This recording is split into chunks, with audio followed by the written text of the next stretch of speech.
Welcome to Vodfathers Christmas special. Yeah, today everything is going to be Christmas themed. We've all dressed up. We're feeling very festive. TMV's got his customary red hair on, which is that's Christmas themed. And Shio's, I don't know. You're actually the closest in green and orange compared to green and red, to be honest with you. Is green and orange? Oh, I thought that was like so orange is close to red. That's the Christmas. No. Originally, like Father Christmas was green, wasn't he? So you're like nearly there. Before Coca Cola took him over and turned him red. Coca Cola, dude. I don't know the lore. This is like an iceberg I haven't explored yet. Lore for you there. All right. Well, I'd say you look quite autumny though. I'd say he's autumn. No. Okay, fair enough. Well, he could be 500 days of autumn. GE, no? Yeah, he is on the way to GE and also on the way to EDG. It's kind of confusing, actually. All right, let's get into hot hands. Let's start the show. We've got some hot takes that are coming straight at you. Christmassy, obviously, so they're kind of like chilled out hot takes, but yeah, pretty much. Shio, I've heard that you're no longer fucking with Team Liquid. I want to know why. Team Liquid is no longer my best friend. NRG is my best friend now. I think Team Liquid was Kiko, man. I feel like that was just such a huge part of it. Kiko gone, MiniBoo in, and there was a really funny interview with Nats. I'm not sure if you guys saw it, where like what was the Lohan, right? That's the head coach's name. Yeah. So he was talking with like someone else on the team, and they were just like talking about how good MiniBoo is, and then like they go to Nats, who's sitting on the other side. And he's like, Nats, what do you think about MiniBoo? And he's like, MiniBoo. Like that's that's the whole thing. Yeah, because they're using his first name a lot, so I think he might have like lost in translation. Like, what's his gamer tag or something? He just says MiniBoo. I mean, that's his take on MiniBoo joining the So team. that lost a lot of confidence for you, did it? That was like 1% of it, maybe, yeah. But the other 99 is like looking at when MiniBoo is good.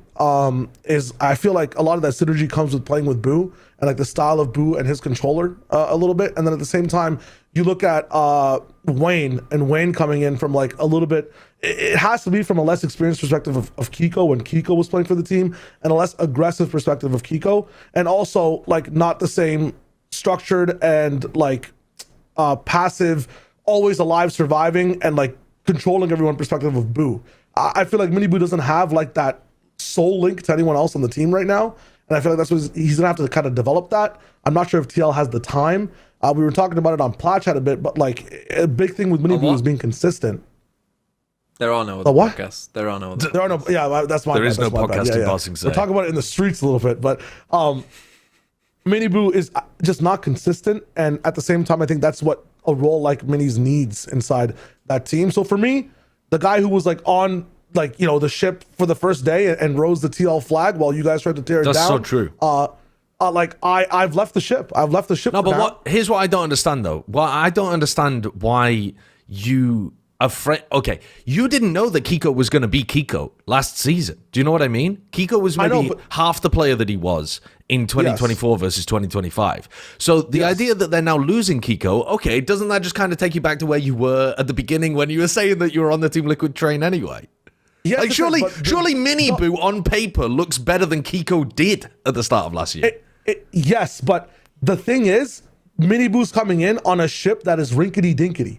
It's like halfway through the ship of Theseus, like half the planks are on, half the planks are on. What type of ship is this? My take with TL last year, literally at this time, I think in 4 days it happens. I have it on my fridge again, like the day that I called this.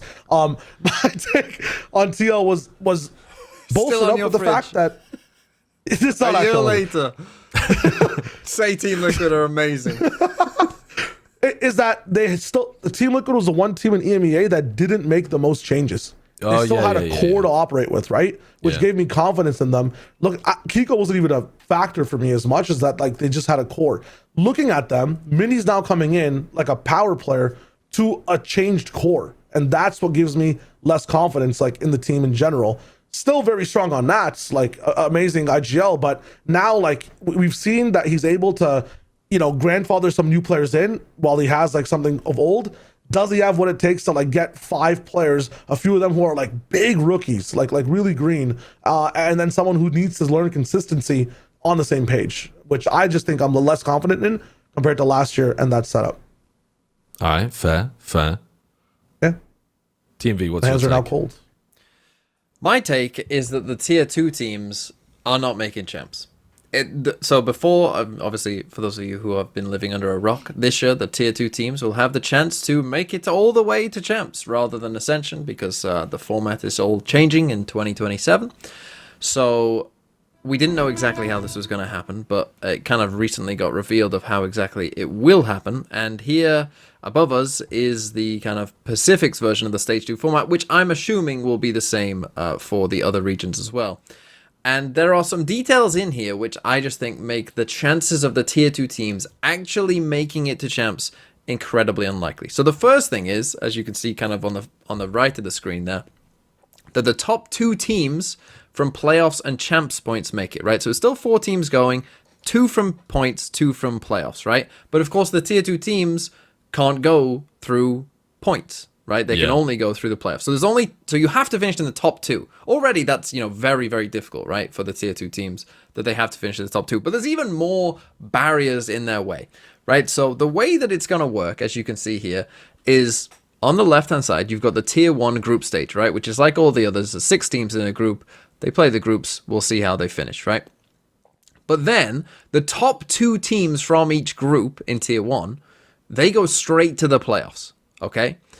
And the rest of the teams, so 3rd to 6th in both groups, they go into this second thing here, the play-ins, where you can see we've got 8 white slots there for the tier 1 teams, and the 4 blue ones is representing the tier 2 teams.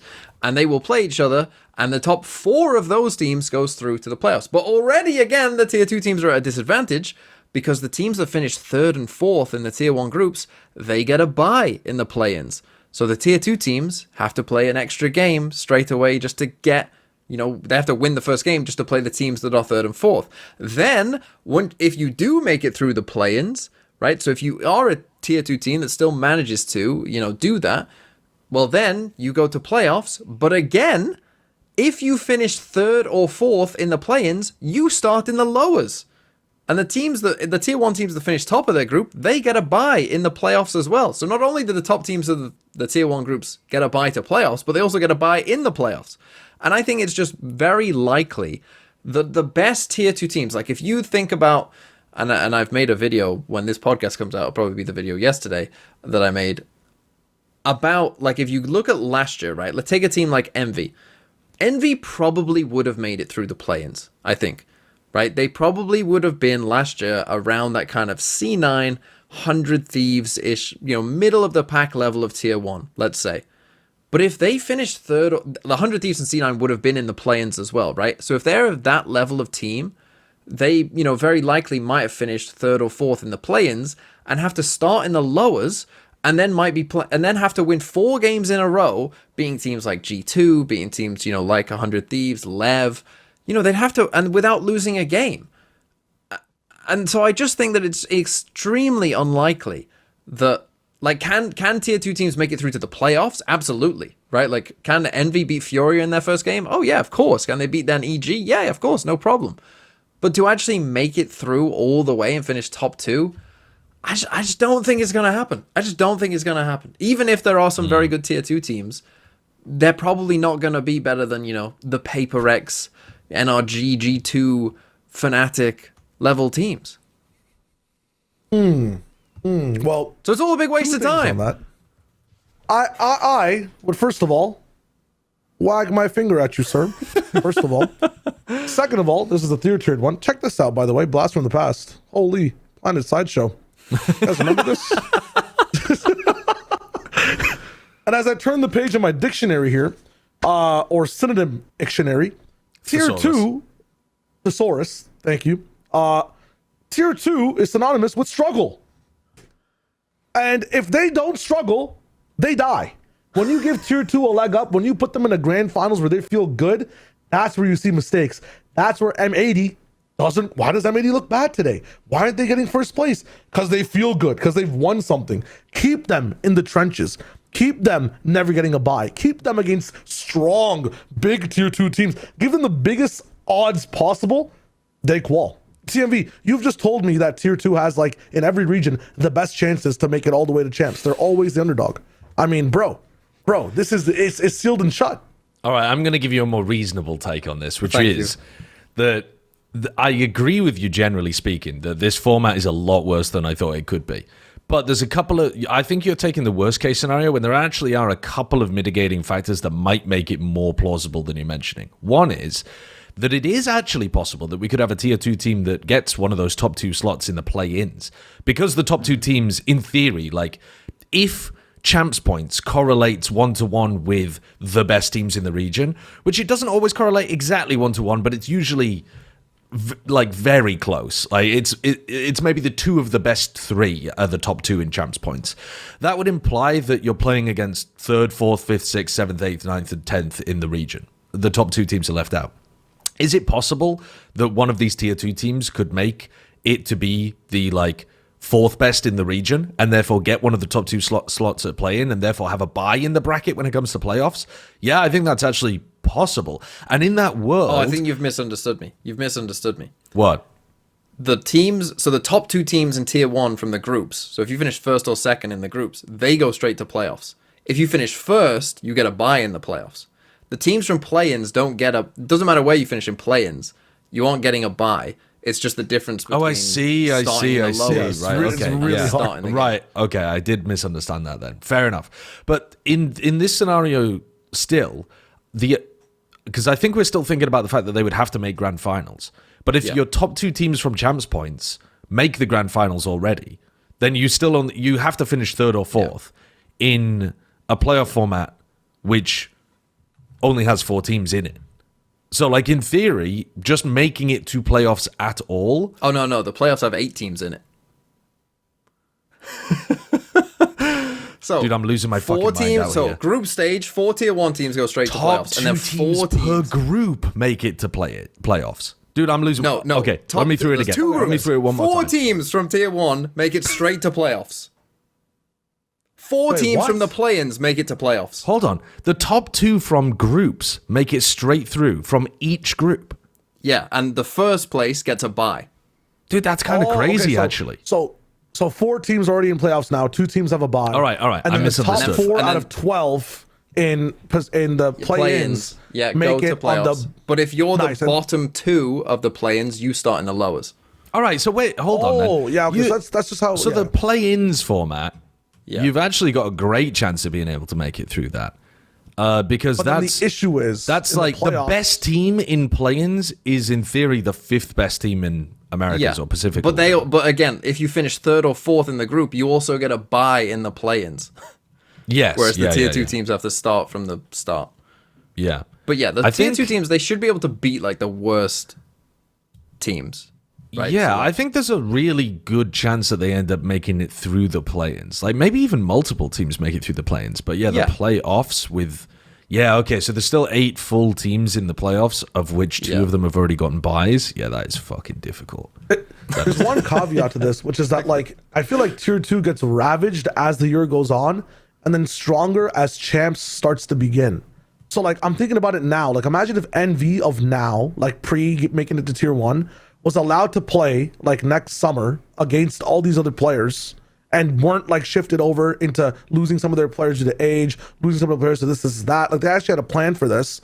These players get scooped up, they get torn apart, they get pushed to different teams by the time stage 2 comes around. I feel like by the time we get to this point, tier 2 is just going to get ravaged, even with like the chance of leverage or the chance of like having a team built up with Nismo and like you could stay as a 5. Like, come on, if like, you know, EG is asking you, hey, do you want to play in tier 1? We have a chance here where you're playing with a full split and like you have a guarantee to at least try in the group stage to make it to play-ins. Dude, I don't know. That even sounds more appetizing in the system than staying in tier 2. But the thing is, Sideshow, you have to consider as well is stage 2 groups.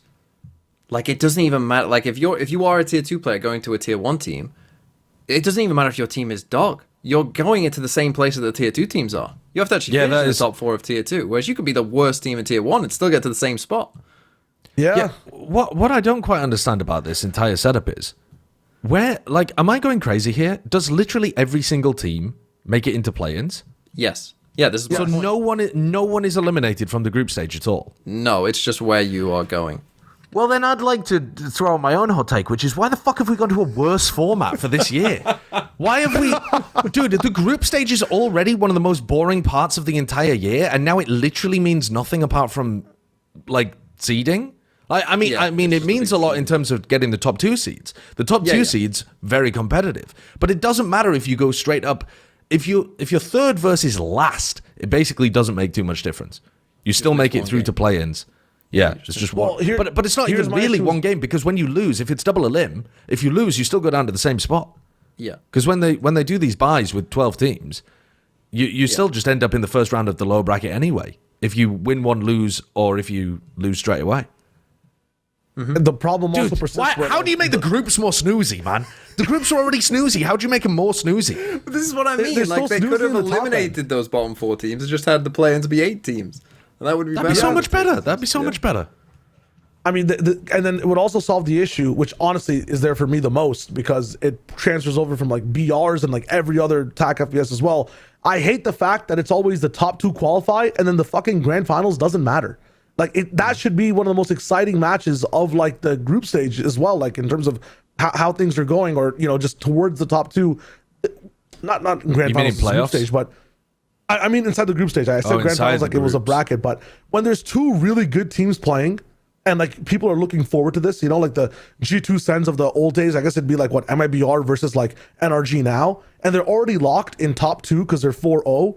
The shit doesn't matter, and like the Giga Bangers are subtracted, like quadrupled across all the regions. Like, these are some big matches that are like, you can only sometimes see at internationals if both teams are doing better and somehow they end up fighting each other. Like, and they just get subtracted as well because first and second qualify. If you take away the bottom 2 from each team, only the top seed gets buys and all the way to playoffs. And then everyone else has to play in the play-ins. You solve the problem in the top end. There's risk in the bottom end. Yeah. And then that gives incentive to the tier 2 teams. Yeah, agreed. But if you have it this way, there's a top end problem. FURIA is still smoking the big ganja pack till play-ins, and like everybody's big chilling. Like, if I have to be cynical about this, I suspect it comes down to that like minimum match theory shit, where basically if you eliminate one of the teams during group stages this year, you probably just don't end up guaranteeing them enough games, especially considering that we're like, even though they added triple elimination to kick off, you can just go out 0-3. Well, that's the thing though, but that's a good point as well about triple elim, that we're going in that direction. That one thing I think people haven't really said about triple elim is we're going to see a lot more of the bad teams. The good teams, like the teams who went to champs, already get a bye at kickoff. So if whoever the best team is in kickoff, they're going to play 3 games, I think. Whereas like the worst teams that lose and then maybe win a game, you're going to watch more of your Furias than you might of your G2. You're going to watch the most of the middle of the pack. You're going to watch the really bad teams, they're going to be out in 3. The really good teams might be 3. You want to see a bunch of mid? 2 or 3. I want to see... I mean, the middle of the pack can be really entertaining. It depends what region we're talking about here. But to be honest with you, no, I don't. But I still would rather watch a tournament format like that rather than a group stage format where you're just getting the stuff recycled and you don't know which matches are good and which matches are... Like, you don't know which matches are important and which matches are not. Yeah, that's the big problem. Yeah, exactly. Dude. I've got a trade offer here. Okay. Trade offer. We switch over to quadruple elim, like phase 4 Project Blender style kickoff, and then you get to have people get eliminated in the group stage, or you keep things as they are now. So do you want even more of the bad teams at the start of the year, like getting knocked down to the mega lower hell bracket of tickle torture, or you go for what it is right now, but the group stage is completely ass, and then as a result, it's a harder ramp up to playoffs. I'll give you... Okay. I'm taking the kickoff version of that.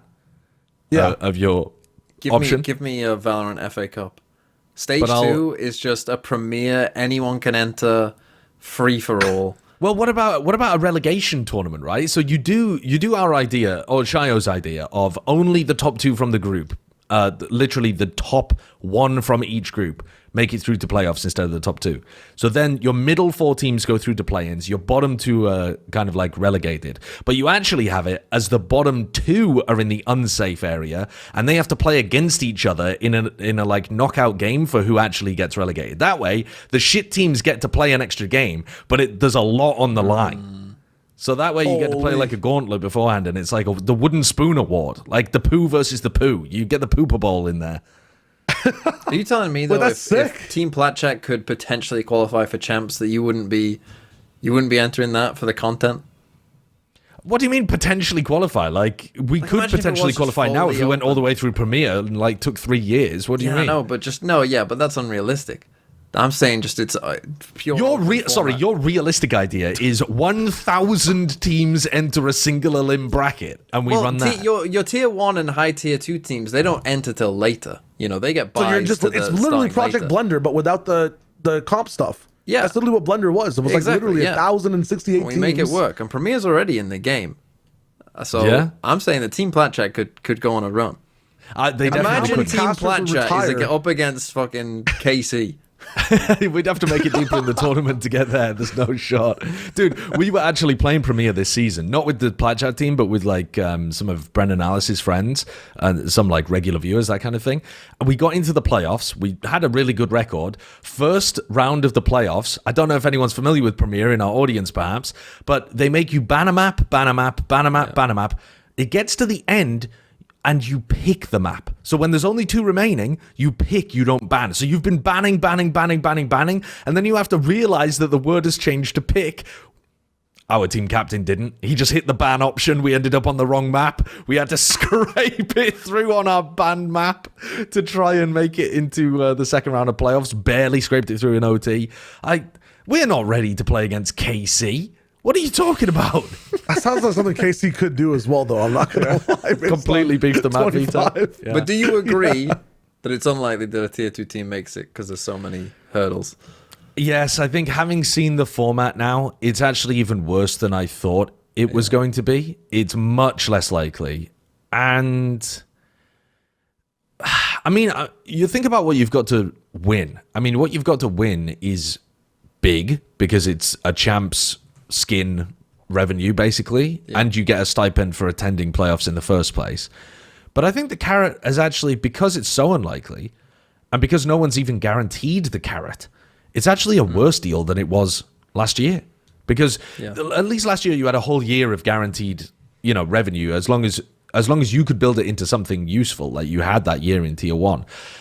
Getting a whole event at Champs in Tier 1 is meaningful, very, very meaningful. And if it was guaranteed that one Tier 2 team would make it, that would be, I think, a better deal even than last year.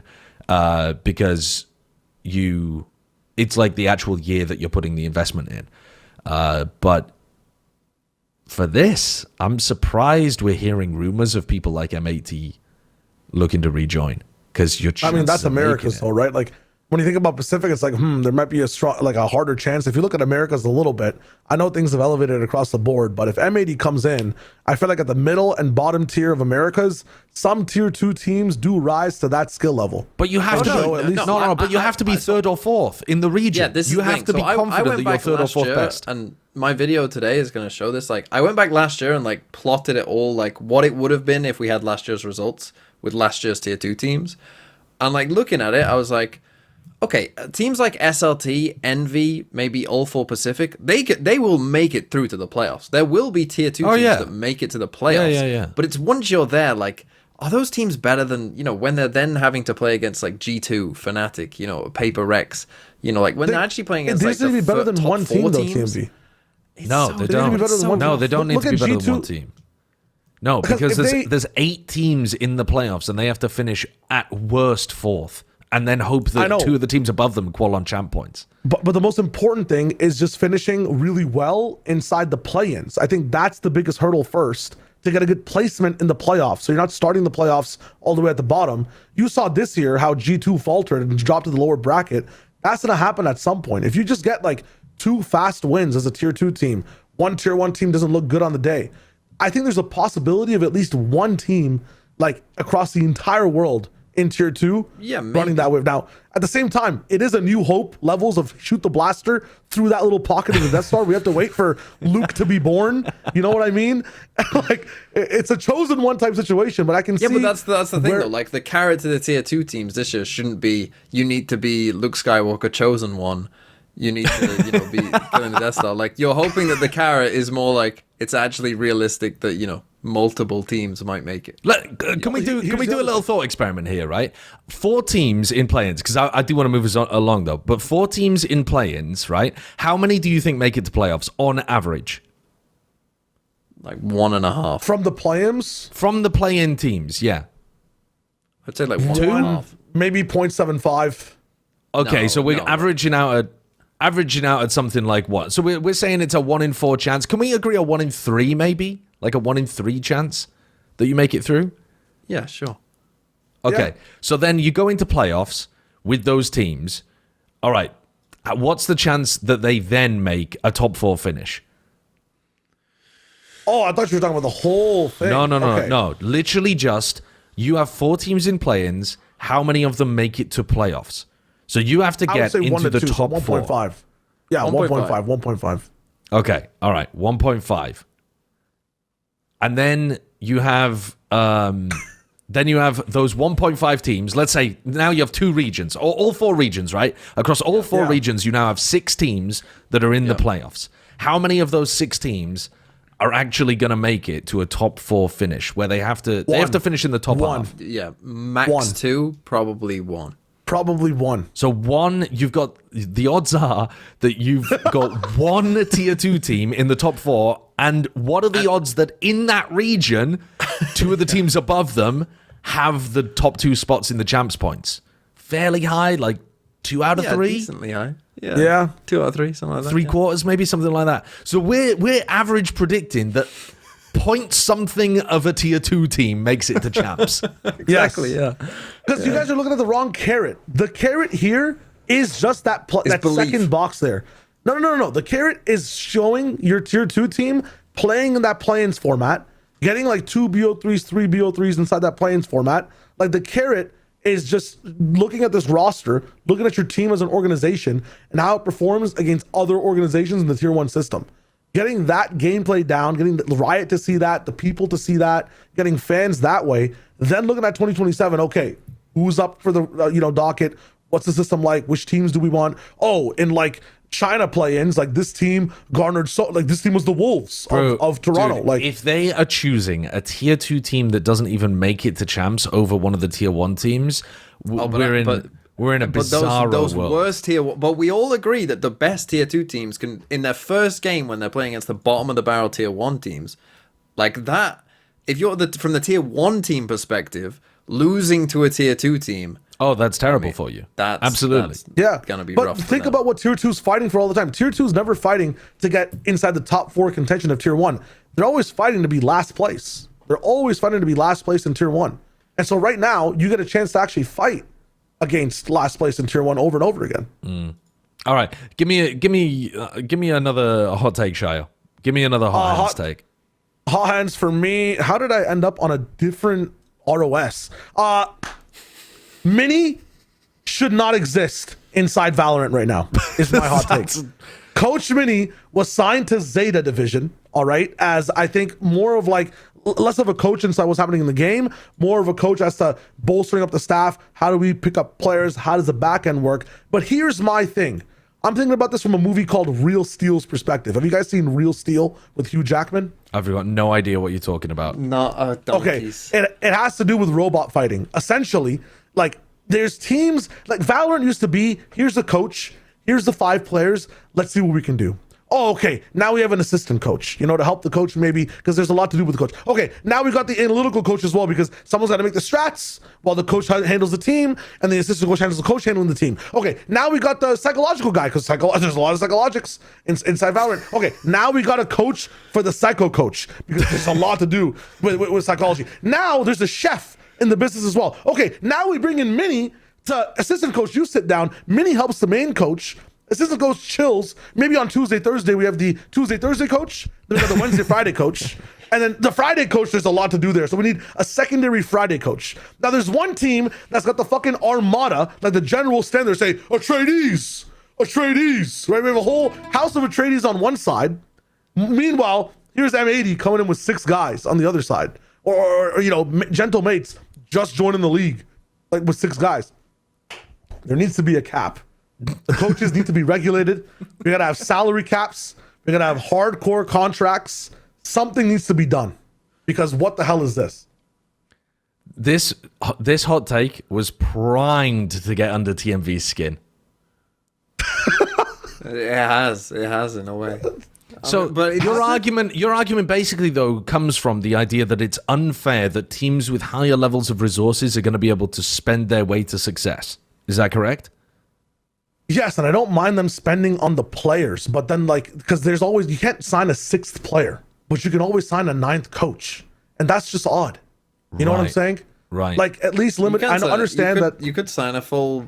You could be all gamers. You could sign the whole fucking roster. I know, but only 5 players can play in the game. Like, Is there only 5 can any play on the correlation whatsoever between large coaching staffs in Valorant and success?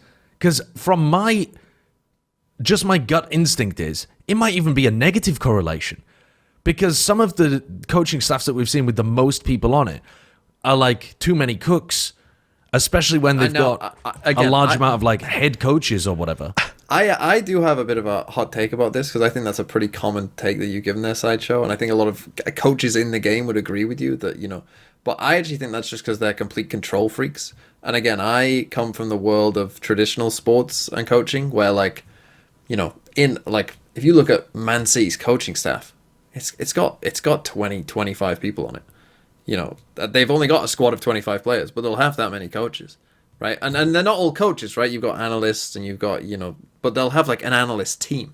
You know what I mean? Like they'll have a head analyst, and then they'll have 5 analysts under that one analyst who holds a job. They just feed the head analyst a bunch of information. He just puts it in a package and sends it to the head coach. But that's I think, effective job. Delegation. Whereas I think most esports teams, it's not necessarily that they're control freaks. They don't know how to delegate the tasks efficiently. Yeah, exactly. But I would say that's the problem with the esports teams. Not that having more people is bad. It's just that they don't delegate the roles properly.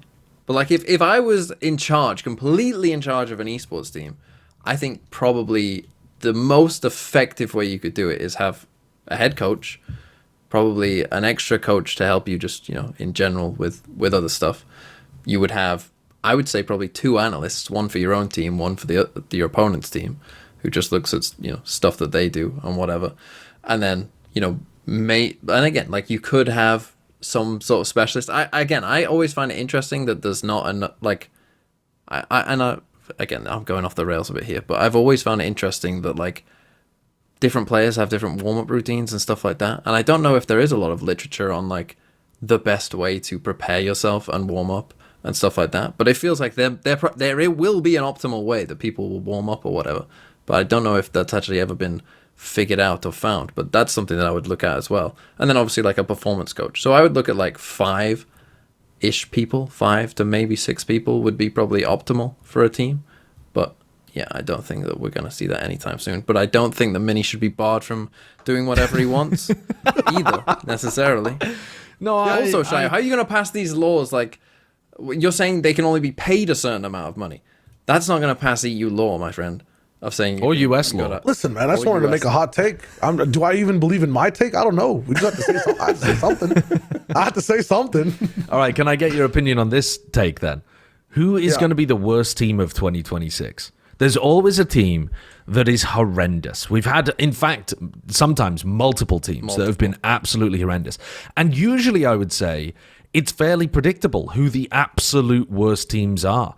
Is that me being Harry Hindsight there? I feel like it's been reasonable to predict. Wyatt thought FURIA were going to an international, but other than that, I think but most of us quickly conned on to the fight. At least if it's not immediately obvious during the off-season, it's obvious within the first couple of weeks. Yeah, I don't think most people this time last year would have thought FURIA were as bad as they were. I do think Apex, once they lost Kayak, people probably started thinking that they weren't going to be very good. Yeah, and I do think Apex reaches that kind of level that we're looking for in this question. Well, I'm looking at the rosters this year, and I'm thinking that Team Secret look like a kind of standout option because they've got all of the pieces to hit the 0 and 9 barrier or whatever, which is that they don't look like they've got a particularly well put together roster, as in they haven't got any super exciting pickups. They've just got a bunch of people who are like quite good, you know. They recently look like they're signing 1010 and Berserks, quite good players, but nothing that really stands out. They've also lost a really good player, like you're saying with Apex losing Kayak. They've lost Envy, their like big star player, and they're in a really competitive region. So like if I'm looking at somebody to do poorly, I suppose they're really hoping that somebody like DFM or Zeta continues to be quite poor this year, but both of those teams look more promising than Secret do. Yeah. The other one I would bring up would be BBL Pacific, just because... Oh, sorry, not BBL Pacific. Just Pacific. Just because you know, just because they're picking up a roster super late for a start, you know, they're starting later than everyone else. They're getting, you know, they're having to scramble essentially. They're not used to the tier 1 level. They're picking up, well, we'll get into their roster a bit later, but you know, they're picking up a mixture, let's say, of people from different backgrounds and experiences, and it might take some time. Like, I think that they would be a candidate as well. Not necessarily through their own fault as much as someone like Team Secret. Although maybe it was their fault because of the contracts that they signed with their players with BBL. Yeah. I'm gonna go straight to China. I'm gonna say Tai Lu. Tai Lu actually for me because I was surprised that they actually they were actually doing really well. Like much better than expected in playoffs. Like I think back in the day when we were all watch partying, we're like, holy shit, it was actually interesting. We're like, you know, AG and Tai Lu are finally looking good for once. Yeah, so why'd you say Tai Lu? Off that, like, the reason I'm saying Tai Lu is because they ended up like basically removing 9body and removing Way 2 as well, which I feel like were two really good aspects of like people that were getting better in playing inside the roster. And so if that level up version of Tai Lu is leaving already, and the base version of it was as bad as it was, like we were not waking up for the Tai Lu games. Let's be honest. We tried to watch China. If the 5 a.m. game was a Tai Lu game, I was sleeping. Yeah, you were sleeping. But then towards the end, they were doing a bit better, and they still have Slowly, right? Who is easily their best player. If they lost Slowly, then okay, I'm on board with you there. But they also they still have Splash as well. I think China's volatile enough that they're not going to be. Okay, can I offer you a different Chinese team? Sure. Tech. Because as far as Tech were also one of the worst teams during Stage 2. And as far as I know, well, we know, according to the Roster Mania page, they're just keeping their team. They've decided, let's run it back with the exact same team. It was just a bad year. No, that was not a bad year. My boy T-Virus Luke up in the business. Listen, it's 2026. They were shit, and they kept the team. It's just a bad year. They've got to be down there. They've got to be down there. Come on, Sideshow, you know when you got to hit the back join me against this lunatic. To get the sauce out, hit the back of the bottle. The sauce was just stuck in the bottle, guys. They put it up the wrong way in the fridge. In 2026, they flipped the bottle. They're flipping the bottle. I don't think they're flipping the bottle. I don't see anyone apart from T-Virus Luke on that team that I'm excited to watch at all. I think, But the thing is, though, Tech and Tai Lu are just going to take games off each other.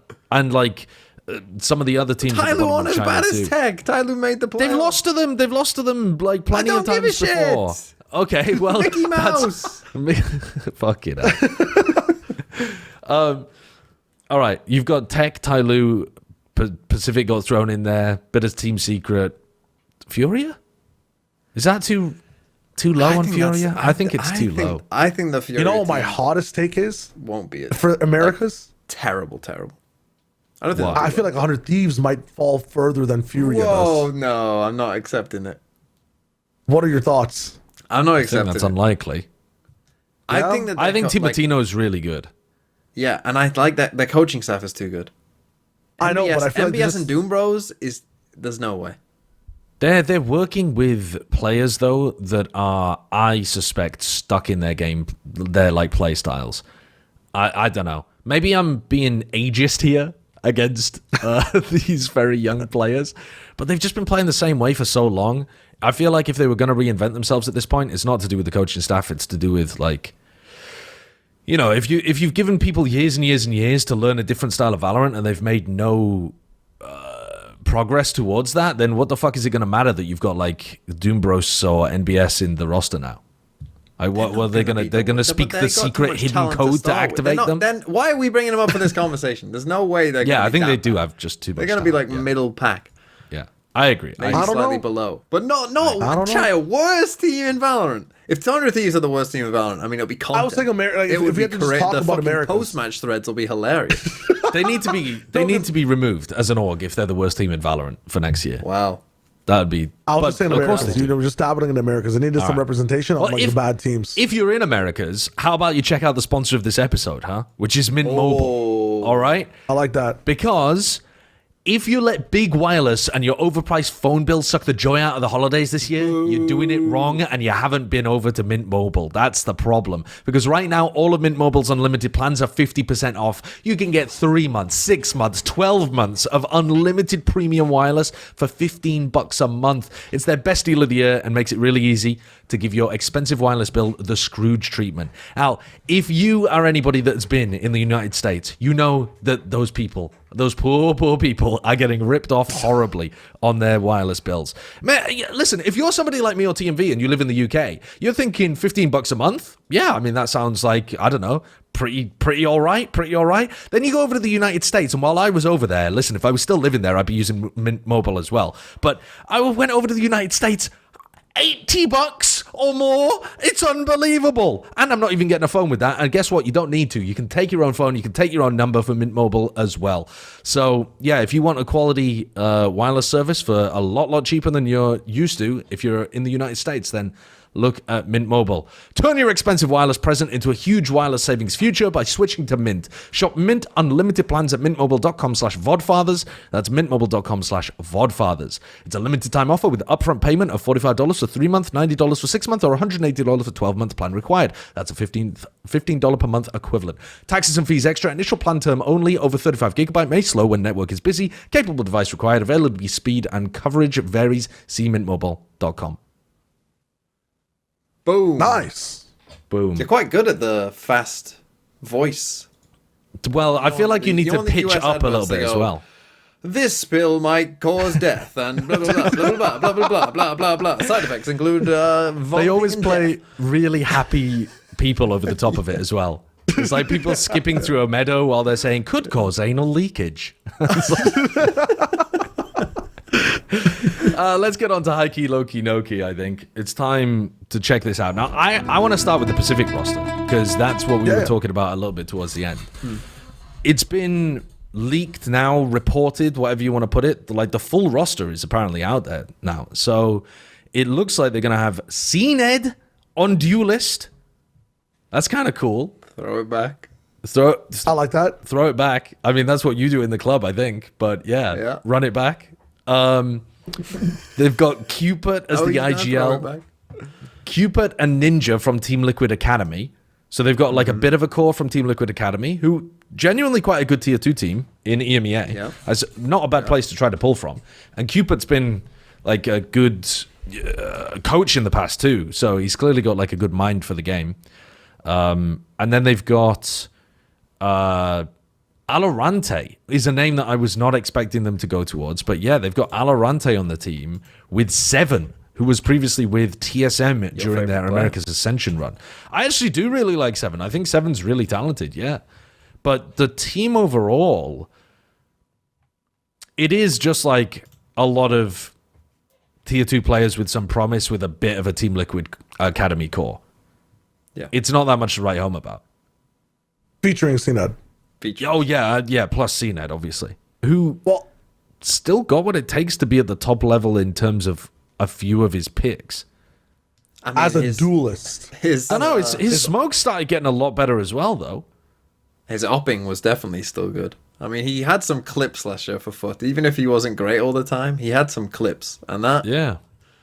There were moments where they forgot that Omen had a paranoia, though. Like, there was a lot of moments where he was, like, not... He's not really we don't have to worry about the controller. Anymore. But I do worry his about... Jet looked so good. Like, when he was allowed to play what he knows... It was lit, which is why I'm excited for this roster. Does he know Yoru? Does he know Waylay? Does he know... Does he need I don't care. You don't... Well, like, that's the thing. Maybe you don't care. You just put him on Jet. For a team that isn't that good, you should be playing towards your team's strengths way more than the meta. Yeah. So this kind of team, you should be playing towards whatever the team feels most comfortable. Could you put him on Chamber? I think what? Actually, his Chamber was kind of bad in the past. His Chamber was bad during the Chamber map, but... I don't know. Maybe his hopping is so good, though. One kick 1,000 times versus the guy who can do every kick twice, you know? Just give me the Jet, let's rock it in, and let's sweet chin music everybody else in the EMEA. It's big chilling.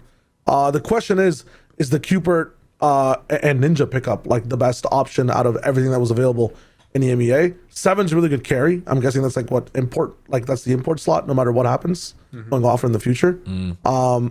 But yeah, I saw all the memes on Twitter with like, I think Ninja was one of the last announcements and like everybody was just adding Tyler Blevins, which is really funny.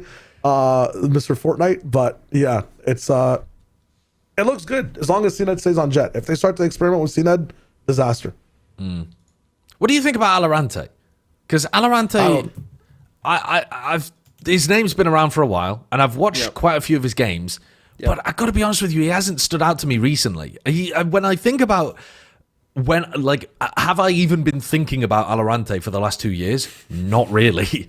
But have I been thinking about him, at all ever? Yeah, sure, as a pretty decent prospect, but not. I didn't watch any of his games in Project Blender, but I did watch him play for Focus in EMEA Ascension, and I wasn't impressed. I didn't watch him in Dark though, so I guess maybe he's been playing really well in Dark this year or something.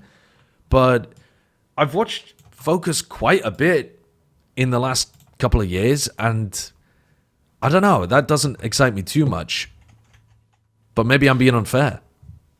Yeah, I think I'm kind of with you. It's not... Valorant is one of those players where... you're right. He's always been around. His teams are, there's quite a few players like this. I feel like in EMEA where they're kind of always in ascension, but never quite make it. They're always close, but don't quite do it. And he's just in that kind of level of player now. Again, can it work? Yeah, I'm not saying it can't, but then again, what would BBL Pacific gonna do? I always think what.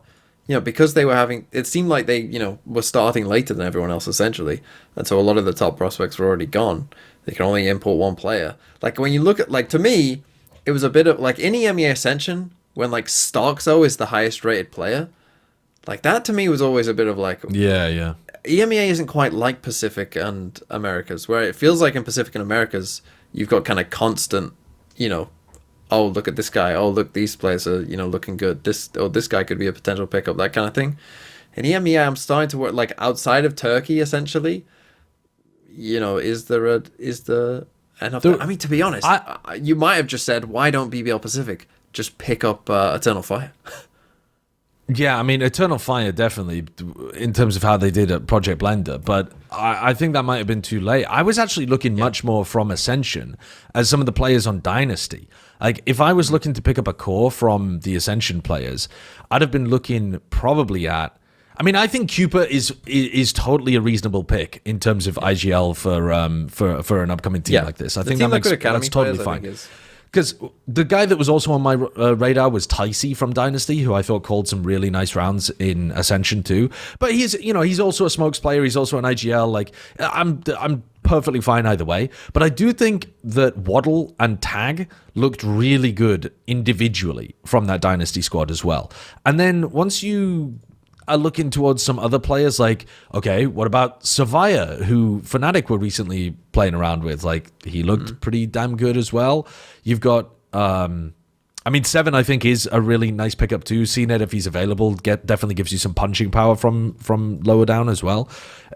But yeah, I am a little bit surprised that they didn't lean into more Turkish talent too, because that does just very clearly seem to be where the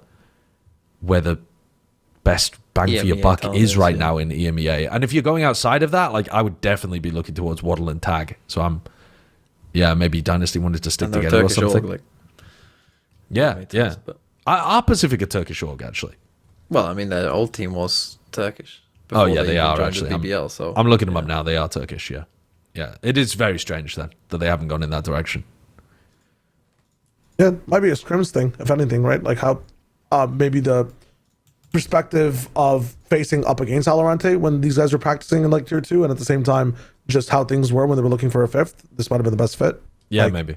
We don't know what happens. That's the thing. We never know what happens in these trials. If someone drops 40, you're gonna pick them up. I guess, and then you've got Icy. And then do nothing in game. Yeah, and then you've got Icy. But I'm gonna give it, because we're on high key, low key, no key. I'm gonna say low key. That's a low key. I'm gonna give it a no key. Not that I think it's gonna be terrible. I just think that the it just looks like there's better ways of building a roster like this. Yeah. What about Global Esports with their Xavi IGL and Autumn Captain? TMV.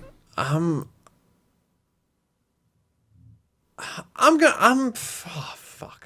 in between low key and no key, I think.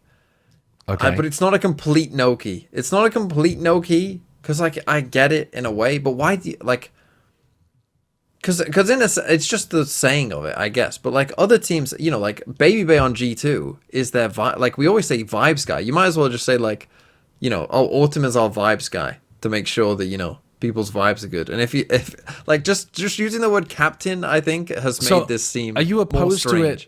Are you opposed to it on the principle of having like an IGL that isn't the captain? I just don't understand what does a captain do in Valorant? Okay. So hold on. See if I can it's a bit like specific. You know how it worked with Zelsis and John QT on Sentinels, where John. Okay, so John was the guy who was doing the prep and some of the anti and coming up with the game plans and that kind of thing, the IGL. Now, Zelsis also did quite a bit of calling in the mid-round and that kind of thing. But more importantly, he was the guy that if people were unfocused or if people were... If things needed addressing, if issues were coming up, he would be the guy that would be forceful about making sure that those issues were addressed. So it's actually... It's not just the vibes guy, though. We've just relabeled it. Yeah, no, it's not. It's not the same. It's all not encompassed in the vibes guy.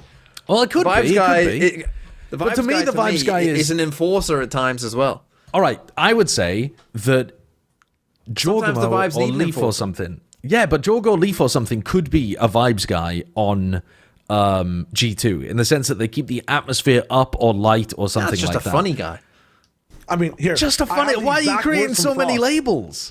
I have the exact words from Frost. If you guys want to know what the system's going to be like. So the question is, what is the structure that G is preparing for the upcoming season? Autumn will serve as our captain. However, he's not the in-game leader. Autumn already has competed on the world stage multiple times, long professional career, blah, blah, blah, blah, blah. Xavi will be the IGL. Many people, including some GE team officials, were initially puzzled by this decision, but I'm confident that Xavi's a good IGL. He's developing much faster than I anticipated. That said, Xavi still lacks the experience to fully command the team as a captain. So while Xavi handles tactical calls, Autumn is responsible for maintaining team discipline. It's not vibes, it's discipline. So Crystal also knows how to make his voice heard within the team, but he understands his role is primarily that of a fighter. The same responsibilities there for Udotan. To summarize, Xavi and I lead the team's communication.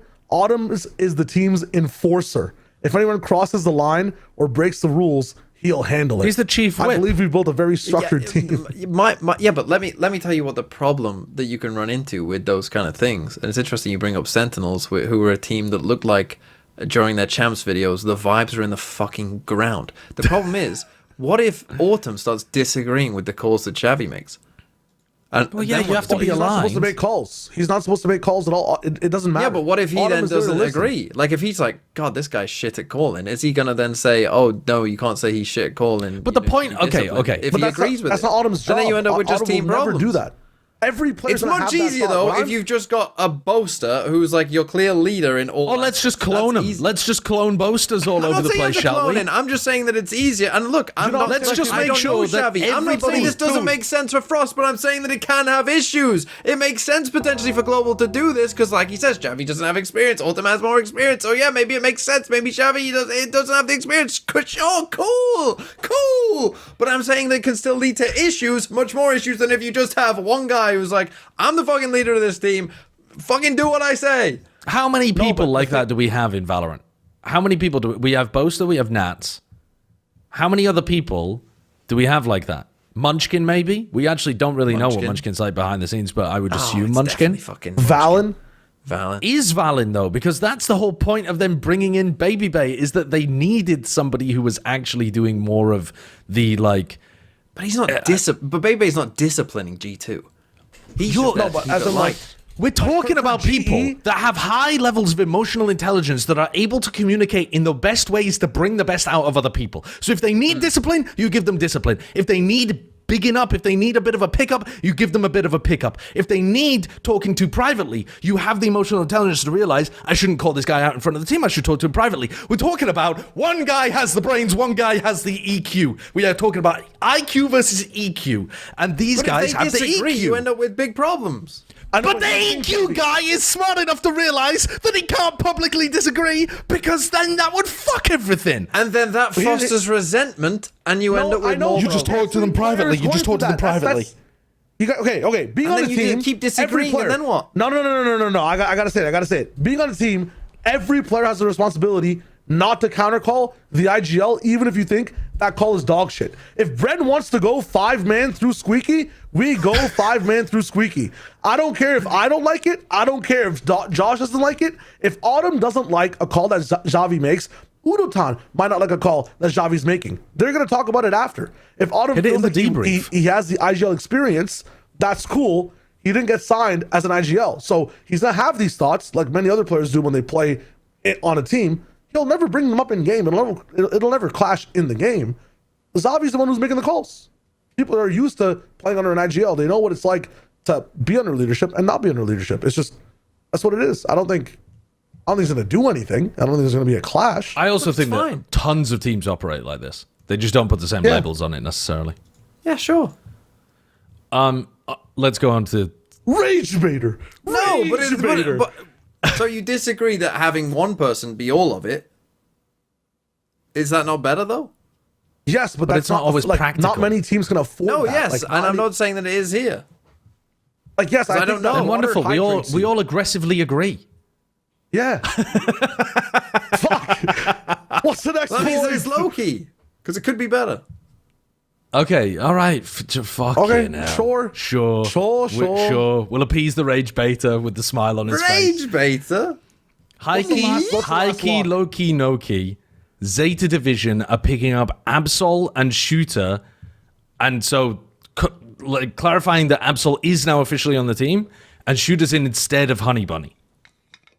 I think everybody's Wing at the fact that SyouTa's in instead of Honey Bunny. I feel like the Zeta fans themselves as well, I did some digging, weren't really happy with the Honey Bunny performance, weren't really happy with the Honey Bunny style of play so far, and he was looking to be the next person who was up.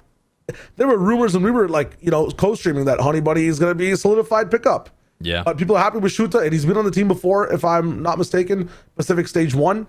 And then stuff start to shift around. I'm not even sure if it was due to performance, but just with people maybe being sick or whatnot. I was like half reading. His performance was not that great. Oh, I think it was also because Depp was out. So they wiggled some stuff That's why he was in. Yeah, but now he's in big style, and everyone's looking at it's better than Honey Bunny. Thoughts? I'm saying this is high-key a good change. Not all at once now. The doors are TMV's shaking his head. I'm shaking my head because I don't think I've got no problem with Absol, but SyouTa wasn't very good last year. Is this another situation of why pick up who's the guy when there's so many other people available? Who played like 2 games in a tournament, and you were like, oh. Well, yeah, exactly. I don't think you can justify picking up Ace, who was a duelist player, to try to fill in the Sentinel role just because he shot well in Sentinels don't fucking matter. Well, this is also, if you think about it, this is a mini move. Like, this is something that Mini is structuring up in terms of how to scout. Is this a mini we talked about this. We talked about this. One of the things that Mini's doing is bolstering up the way that this team scouts. Yeah, but we don't know whether this move might have already been made. On day 0. Well, we're getting the news that Mini's signed now. Who knows what he's been doing? That's true. Since way back whenever. But also, you don't know when this decision was made either. Studying art. I'm going to give him the benefit of the doubt. It is say possible. That he had something to do with this move. It's possible. He would have known about it. Put it this way: if Mini is involved with this move, then it's high key. If not, it's no key. Okay. I have full trust in Mini. Let's go for low key then. I thought that SyouTa was actually fairly decent. I just don't think he was exciting as a prospect. I think he was fine as if he's your 3rd or 4th best player on the team, I think that's fine. But oh my god, the oven downstairs, I had beef in it. It's been going for the last 2 hours. No way. My beef is on fire. And you're just gonna end there. Yeah, because now you're gonna. It was your. Now you're gonna pass it over to me. Okay, I'm gonna pass it over to you. The smoldering charcoal beef. Enjoy your stats of 1.3 nutrition. Considering it's our Christmas episode, and Christmas is all about good vibes, family about feuds. Peace among men. Exactly. Exactly. Family feuds. You get an entire family around the table at Christmas. What do you get? Racist comments, aunts bringing up, grievous insults from 3 years ago based on what your, sister's brother-in-law's auntie's uncle did to them. Now, I want you to look at these potential beefs that I'm offering you for 2026 and rate how, first of all, likely they are to actually be valid, and then how spicy they are too. How on fire is the beef? I'm going to start with this one. Obvious one. Termi versus the rest of the world at this point in Pacific. Ooh. This one is... There is a clear fire there. We need to call the fire department, but it hasn't... Right. It's not lethal just yet. It's not... But the whole building is still intact, but... smoldering? It's climbing. All right, it's getting worse. We're more than smoldering. Green chutney. We're past smoldering. We are on some fire, I would say. I'm saying like a smoldering riser. Like when you have green chutney, you get that dip and like, the spice is rolling on the tongue a little bit. Like it's below the tongue. In 2026, it spreads a bit. And then, if you're not careful, someone puts a little bit of hot sauce inside that chutney. 2027, 2028, depending on how much of the world has Termi's opposition, this could be hot fire. This could be hot fire. My question with this beef is it the kind of beef that's ever going to actually develop into a roaring blaze? Because it feels like it's going to continuously be just like sly jabs at each other, or, you know, a missed fist bump here or there. But nobody's really like, it's not going to develop into all-out war. I mean, you say that like, remember some of the comments that people were like, oh, is this racist about Frost, like telling him to go home? And true, like actually, that? Like, true. Like, that got pretty big. I think the thing is, though, will it spread to everyone? No, because I think, like, the other Korean teams and coaches he won't have beef with, probably, if I had to guess. You know, the other respected old-school Korean CS people, like, he probably just has too much... You know, he probably just knows them too well to have, like, real beef. But with some there, I think there is chance for a real... If Termi like wins the champs though, or like if Frost is one of his enemies, end up getting like high accolades and like a grand final. Get a grand final, dude. That would be really good. Like really matters. Yeah, it could. I'm just saying it's smoldered. It's smoldered everywhere. Okay. Yeah. All right. How about this one then? Kesnit versus Sadak. Carolina Reaper. Carolina Reaper, dude. Because what? Kesnit's on Envy, right? Is that the idea? Kesnit's on Envy. Sadak's on Crew. Oh yeah. Fuck that guy. Fuck that. If he's facing against like Sadak, the rest of his team around him is gonna be hyping him up to fuck like, you know, dude. Carolina Reaper levels of just too hot. Yeah, this is an Australian bushfire that takes out like multiple species. Like, it's gonna be an I'm genuinely worried about this one as well, because I feel like this is gonna have... Sadak put out an interview recently where he was talking about, like, I think he was talking to the Spike, he might have been talking to the Brazilian Spike, I'm not sure, but he was like, I'm trying to bridge the gap between LATAM and Brazil. Like, we've worked together in the past to win championships, and now we're gonna work together again to take LATAM to the next level. Meanwhile, I feel like a lot of the LATAM community is just like, fuck this guy. I don't know. I think it could be some disastrous level. Yeah, it could make species extinct. And by species, I mean large swathes of the fan base of LATAM and Brazil, I think. Yeah. All right. So that's spicy. Do you think there's any spice left in this next one? Rossi versus, who's also on Envy, who's also getting hyped up to hate on his former team potentially, against C9 or Lev, who cut him last year. I think not so much with Lev.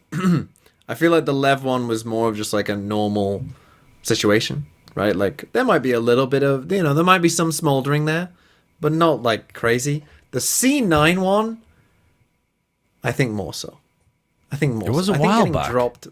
Yeah, but getting dropped after getting picked up in an off-season, getting dropped in the same off-season, that's not normal. It's not normal. That doesn't happen a lot.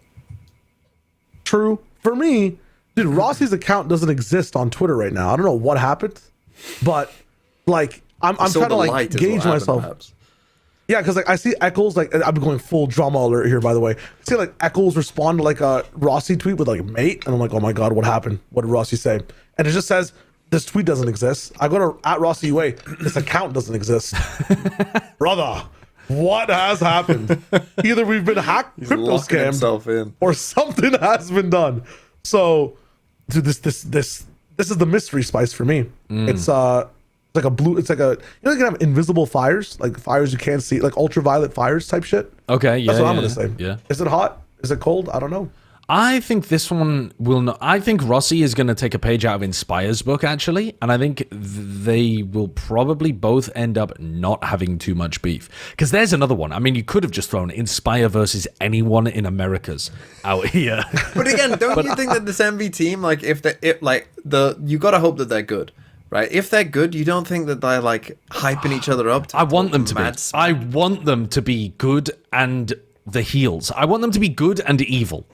You know what I mean? Yeah. But I don't think they will be. I think they'll be middling, which offers them upset opportunities, which is great for talking shit. But I think they won't talk their shit as much as we're expecting them to, because Inspire... You've seen what happened. I think today, Inspire right? and Rossi are on the redemption route.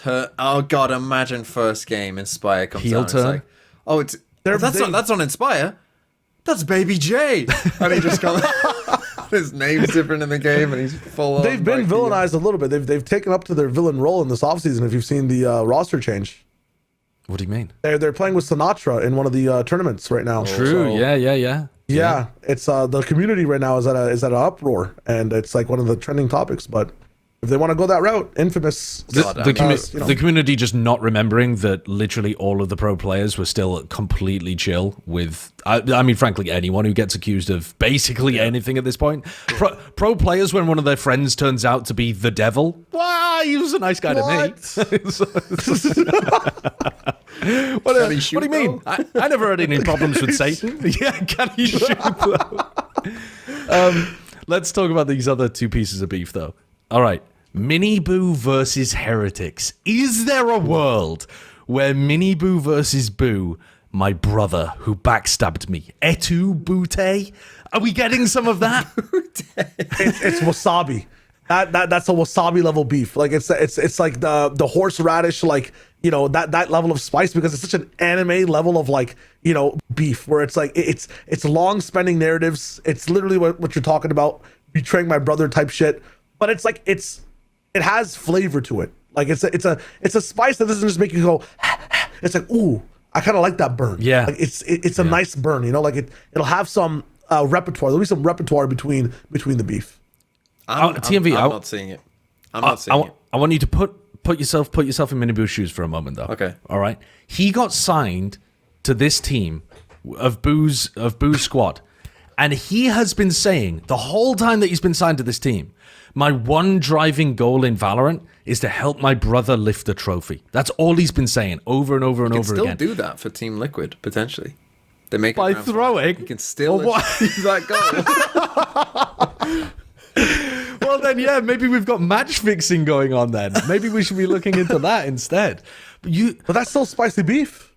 If there's that level of passion for MiniBoo playing alongside Boo, how does that passion change when Boo removes you from the team? Or rather, you leave because you know they're going to remove you from the team? Look, I understand that, like, there's just no way, though. There's just no way. Because the thing is, when you get into these sorts of dynamics, you have to remember, Boo's and MiniBoo's parents often attend the games. And you know that they're going to be there when they play each other. They're going to be wearing a little half and half shirt with Liquid and Heretics on either side. And it's going to be sweet. And they're going to just have a nice little family gathering. And they're going to take a picture with them in the different, you know, shirts and whatever. And it's like, it's not happening. I'm telling you, it's not happening. They're going to come in with Heretics shirts and just denounce MiniBoo on the stage. And then Minnie's gonna be the distraught little sibling. Then yes, if the parents pick a side, if they're just like, "No, fuck MiniBoo, we're all in on Heretics." I mean, that'd be so funny. Then we get Anakin Skywalker, I think. But okay, you're saying it like you're setting this up though as if brothers never have rivalries. Are you familiar with Adidas and Puma? I am famous feud between two Dassler brothers. Are you familiar with? Have you ever played the drums? Are you familiar with? How do you pronounce this? Zildjian or something? And Sabian, two brothers that split apart. One, by the way, and made completely different symbol brands. It happens often. Brothers who were originally working together split apart. Bitter rivalries and feuds form. Ferrari and Lamborghini. Not happening. The horses they were based off. They were not brothers. The horses, the logos are based off, were both brothers. Boo just doesn't have moving swiftly on. Okay. Boo does not have the energy. Like, even if MiniBoo, I could kind of see it like him having the energy for a feud. Boo just looks like he would not. He is very calm and gains stoic. the stoicism, like MiniBoo gains the stoicism, and then Boo gains the energy. Like they leave and then gain what each other lost. This is an anime show. They don't just change personality based on these things. Final one. Final one. Final one. Patmen and Paper Rex. Surely. Dude, shit and mini shit. The guy who's saying this on stage, rookie player, gets rookie of the year, gets cut the same season that he wins rookie of the year in Pacific, goes over to play for Global Esports. His coach is Frost. Yeah. And he's not going to be harboring resentment. I don't think he harbors. This is what it is. I don't think he harbors resentment. I just think it's going to be hot. I think it's just going to be hot for the sake of the camera. I don't think there's going to be real beef there, but we will get shit and mini shit, right? We will get the funny ha-has. We will get the kill cam laughs. And on the other side of the thing, you're looking at Patman. I think PRX also says some stuff. If he loses a 1v1. Yeah, they're going to mention him like, oh, Patman, this is why he was dropped. Like, just go. Oh, God, if they get up and say that's why we dropped you if he loses a 1v1. Oh, my God. Yeah, I think both teams get hot, but both teams are big respects, like off the stage. So it's going to be for the show. All right. Yeah. All right. Fair enough. Fair enough. Cool. Well, then let's leave the on fire beef. And if you were running away from a fire,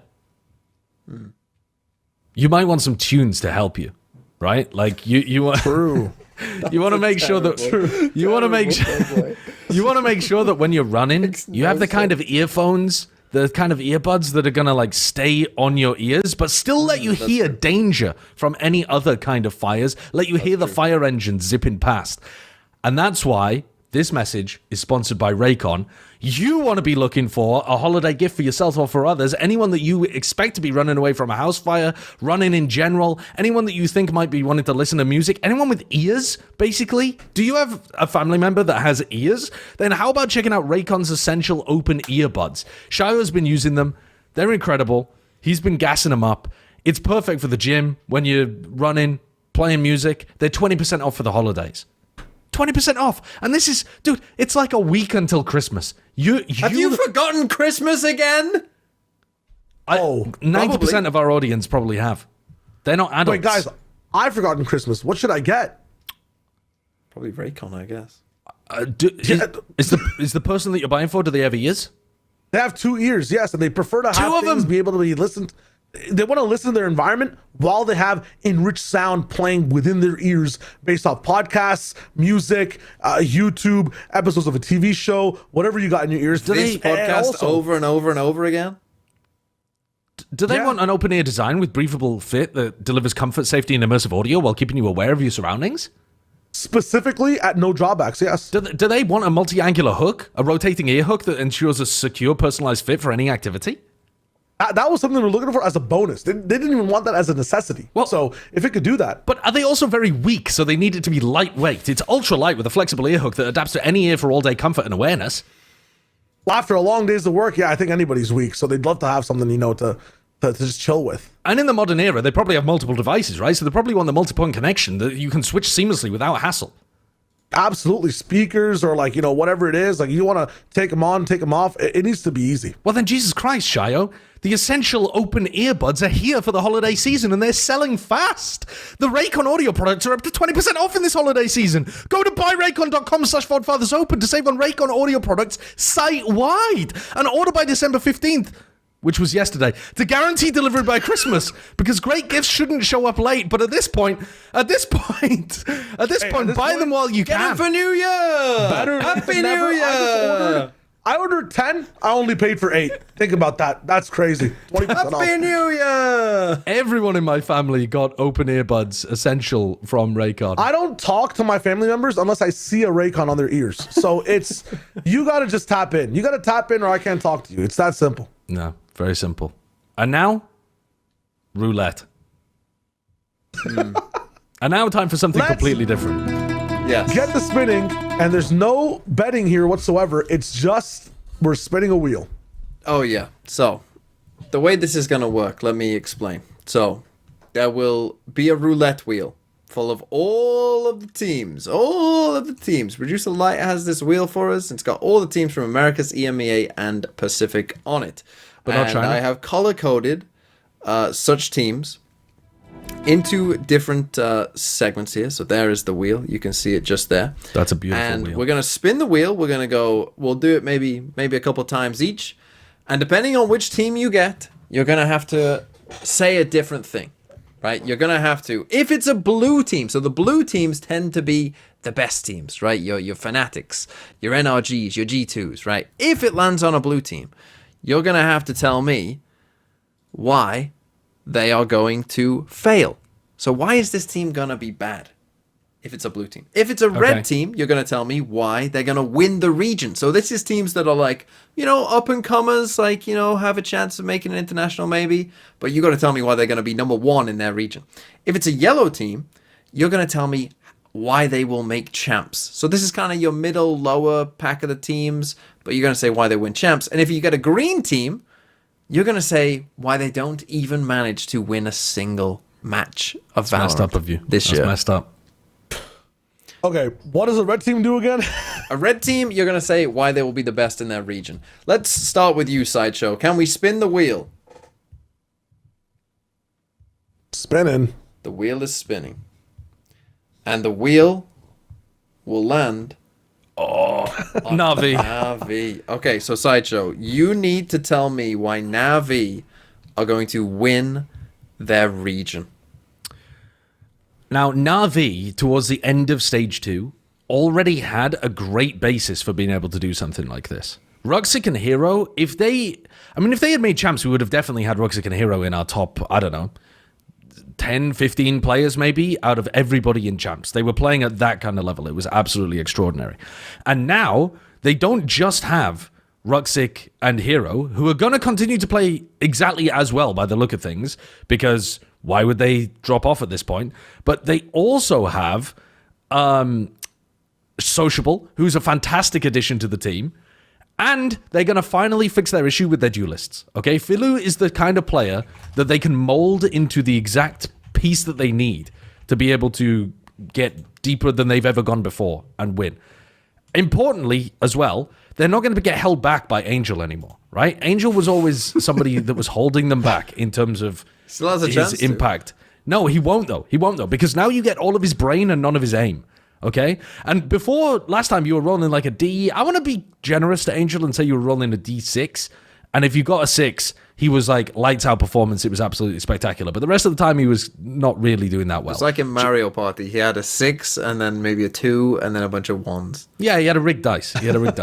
But now you've got Xiao, who I think is not, like, he isn't the Xiao of old, right? I'm not going to try to sell you that. But he is going to be the mouthpiece of Angel, whilst also actually fragging at a much better level than Angel was. So you've just got like an improved version of Angel on the team, alongside a roster that was already looking like it was going to push up towards the top of things in Stage 2 last year. It's a recipe made for success, and if you don't believe, you're just a fucking hater, and I don't even care about your opinion. Okay. Shio, how would you rate that pitch? Are you convinced at all that Na'Vi could actually win EMEA? I've forgotten about all the other EMEA teams. I think Na'Vi is the only thing that stands in the path of victory. Yeah, it's I'm signed on. I like that. I give it a yes. Okay. How likely do you think it is that Na'Vi genuinely could be the best team in EMEA? 1 in 10. 1 in 10? 1 in 6. 1 in 6? Just to go with Really Virgil. convinced. Yeah. I'm not convinced in my own take about Filu. I think Sociable is genuinely really good addition to this team. I'm not convinced they're going to solve the duelist stuff going on with Filu. Like, if they actually manage to solve that to me is the key piece of the puzzle. Because their duelists normally don't really get the value that you would expect. I don't know why, but something to do with the way that Angel likes to play the game. I think it's the way that he like contacts into exec space on the attack side so much means that the person at the front just tends to get whacked way more often. Yeah. If they can like just get the Koi amnesia off of Filu, if he's able to just have his space to do what he wants to do, I I'm very excited to see Filu play, because when he was on his on days in Koi, it looked like he was one of the beasts of like the world when it comes to Duelist. Granted, that was like 2 games out of the whole year. Much. But yeah, if there's a room for it, if there's potential, they could be a really good team. But I think, yeah, it does rest on like having some form of star power or a really sharp tip to the spear. Okay. Let's you might want to get up the Roster Mania page just so you're all aware of what roster you're having to defend or talk about. But Shio, let's spin the wheel for you. Let's see who you get. Let's spin the wheel a second time. But So here we go. The wheel of fate. Oh, beautiful. Oh, beautiful. Oh, no beautiful. way. Oh, Vitality. Okay, that's so beautiful. the Vitality blue means you have to tell me why Vitality will be a failure this year.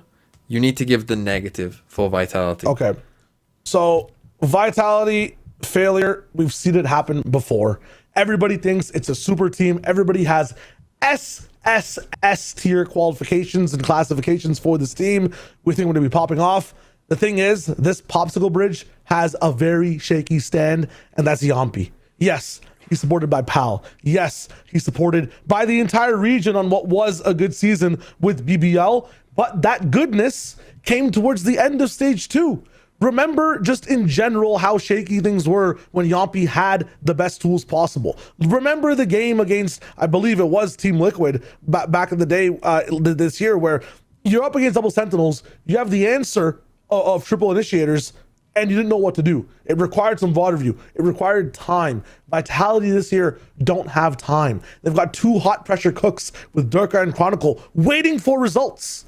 If they don't get results in kickoff, the tea kettle starts to whistle up a little bit. They don't get results in London, we might be popping off. Completely internal combustion, the team breaks apart. Does Chronicle want to stay on Vitality when he can get another shot at the final, what could be champions of VCT? Can Durka handle not having the 3-peat MVP under his belt if Vitality can't make it? There's so much pressure on this team, and pressure either makes diamonds or it causes the entire machine to explode. So I'm looking at Yampi, I'm looking at a weak link, and for the first time, Shy Wager has proof. They couldn't even win an off-season tournament with tier 2 dogs. They lost to tier 2 dogs multiple times. Hello? Oh, Vitality, they need double elim. If your God squad is relying on the lower side of the bracket to make it to the top side of the world, they're not gods. They're men, and men die. This is what pisses me off about this take, by the way. Is, well, first of all, I agree. If you're going to ask me, like, has he sold it? Oh, for God's sake. Who's playing for Sayonara in kickoff? They don't even have a team. They don't even have a full 5 roster we can delegate and look at yet. We are thinking about stage 1 and 2. Are we just skipping an entire fucking stage of VCT this year with Vitality? Is that your super team? All right, I'm done. Okay, with that point, though, I swear to God I read somewhere like months ago that they're going to be using safe, and I can't find where that source was. So maybe it came to me in a dream or some shit. I don't know. But where is Kix, by the way? Why is Kix not on any of these rosters for this year? There's a player that is easily good enough to be a support player in tier 1. He was super good. Unless he's going to be their kickoff option. Maybe. Well, he should be. He'd be better than he'd be better than safe in that role. He absolutely would be. But anyway, I'm pissed off at this one because it's the most valid take out there to go for. It's like much more reasonable than Na'Vi winning. And also, Shayo believes it too. So you just spoon-fed him the take that he actually believes. And what pisses me off about the way that he frames it as well is the idea that an S-tier team does not have to be S-tier day 1 of... Not even day 1, day 0. This is the preseason, motherfucker. They don't have to be winning literally everything from formation. It's like saying... Bro, it's like saying that in order for Michael Jackson to be the... In order for Michael Jackson to be the greatest singer of all time, he had to be singing as a baby. He had to be coming out of the womb. I mean, you've picked a bad choice. No, I haven't. Jackson 5. Brother was singing what he could sing. Literally was not a fetus. He was not a fetus. He was young, absolutely. He was very young, and he was a child prodigy. But he wasn't a fucking fetus. We are looking at fetal vitality right now. Ask his mother. What was she feeling with the womb? Mothers Like, normally what's the Fina sing. singing? Mothers normally sing to the womb. They normally sing and speak to the baby in the womb. Jackson sang back. Hashtag Jackson sang back. I'm telling you, man. He didn't have baby bumps. He had baby waves. It's it was crazy. It's crazy. It was It's crazy. crazy. Vitality are fetal right now. They are not expected to win the tournament. There's no FIDA stage. It's pre-season.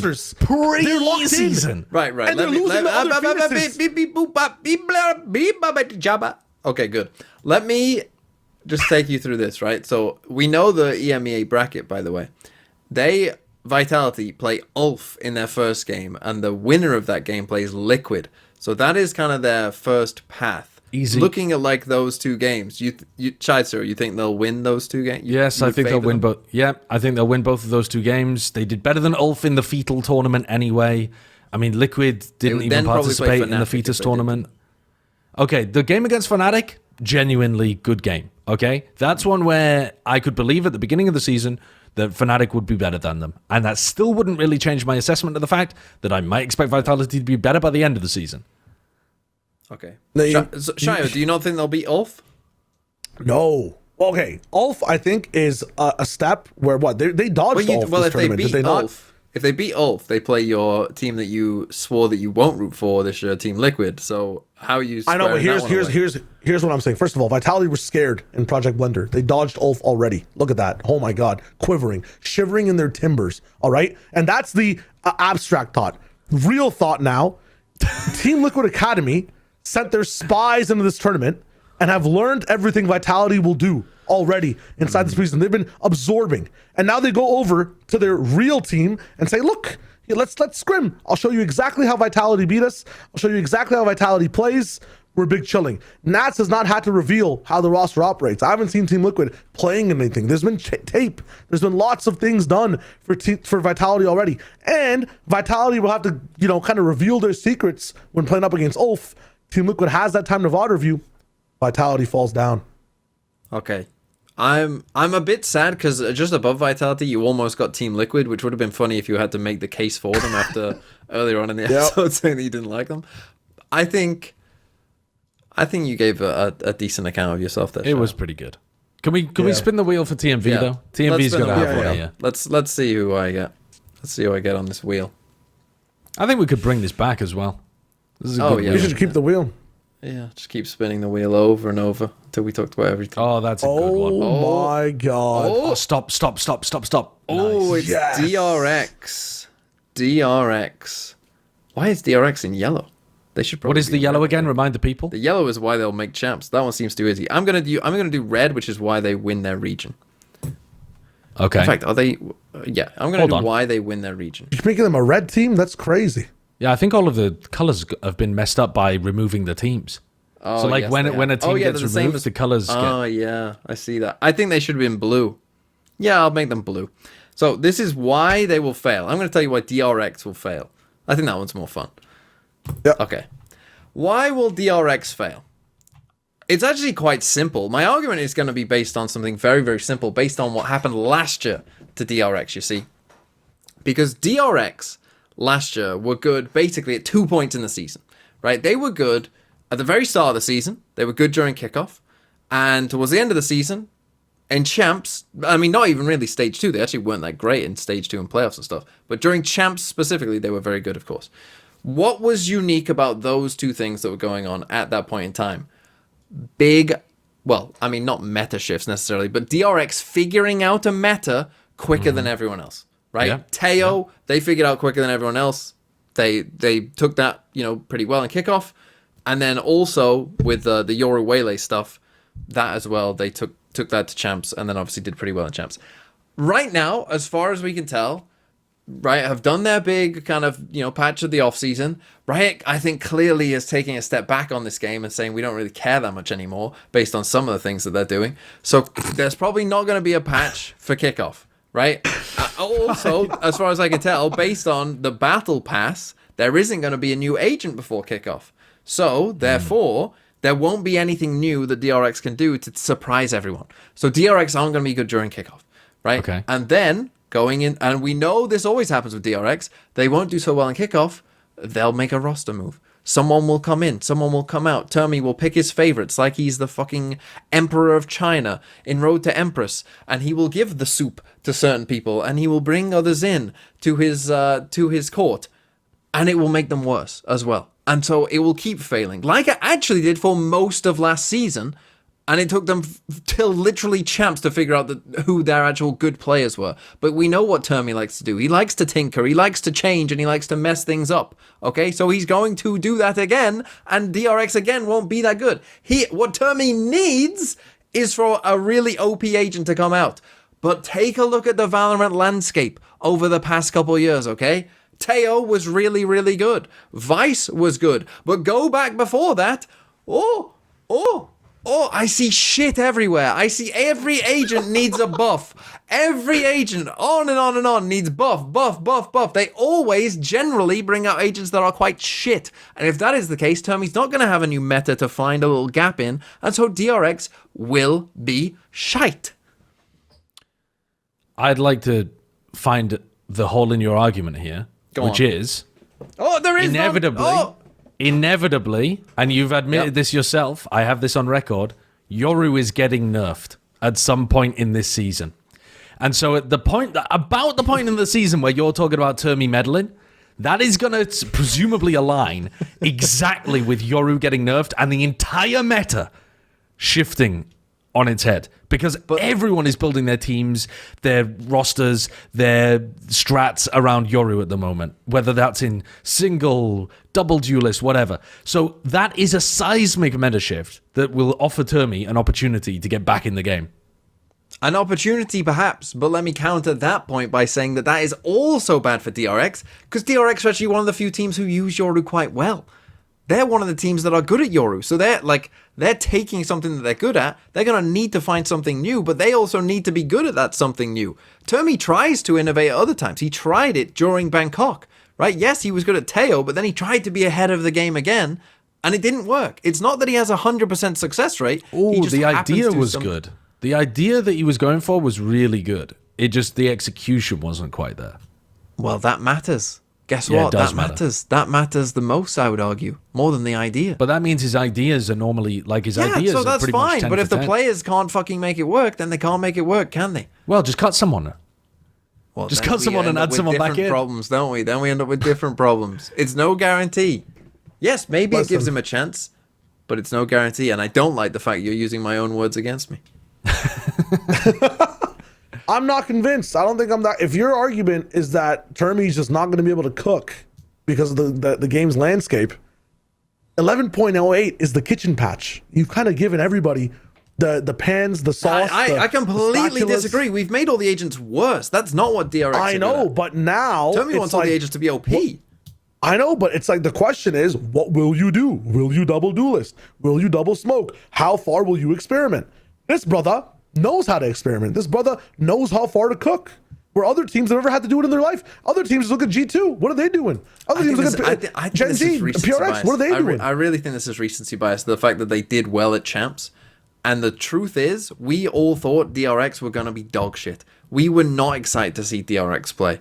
Yeah, but we didn't know they were going to be running Yoru Waylay. And yeah, that they cooked something up that now, everyone knows what they're doing. It won't be as good because everyone's playing it now, so everyone's got bots. Everyone understands how it works. Everyone knows what it's doing. He's not going to have as many opportunities to cook up things because everyone's worse. And also, throughout most of last year, this is my point, there was only two. They had two. Let's say they had what, 5 weeks during the entire season where they were good. Okay, but it's not about what you can cook. It's can you cook. That's the title for kickoff. It's can you cook. Not what, but can. And these guys, they can. Because of that, I have to sign DRX. I have to support. I will endorse. Okay. I think you've done a decent argument, though. I think DRX is one of those teams that I think you can spin as being a bad team because they do spend most of the year looking a bit wobbly, and then they tend to peak towards the end. Lock in. Yeah. Let's spin the wheel again. I'd like to save it for the future. We're already at the time. Oh, you want to? Okay. We can come back to the wheel. If that's all right. Yeah, I'd like to come back to the wheel another time.